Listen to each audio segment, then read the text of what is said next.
2500克葡萄，要加2瓶多的酒。大家好，秋天收了很多葡萄，今天我用最简单的方法制作葡萄酒。飘起来的就不好，坏了。这种方法不仅简单省事儿，而且能保证葡萄酒的质量。把葡萄清洗干净以后，葡萄粒儿一个一个揪下来，注意看一下，有虫眼的就不能要，这不好的不要，还有这绿的也不要。有的葡萄看上去挺好，但是它可能里头钻进虫子去了。像这可能里头钻进虫子了，不好的不揪，就让它在上边，然后这不好的不要了。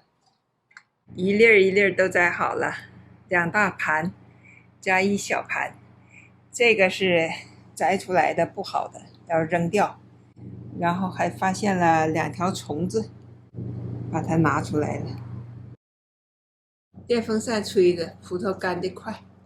晾干表面的水分以后，把它装在无油无水、高温消毒过的瓶子里，不要装得太满，上面留有空隙。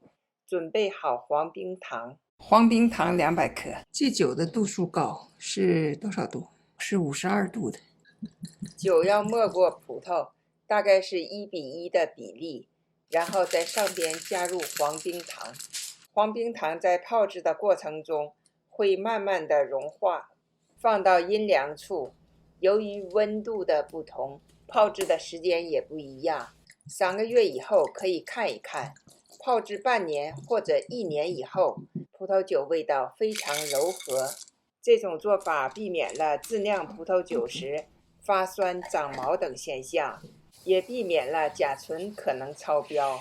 自己种的葡萄没有农药，也没有化肥，洗的时候用水冲一冲就可以了。要保留葡萄上这些天然的果霜。葡萄泡酒简单易学，新手一看就会。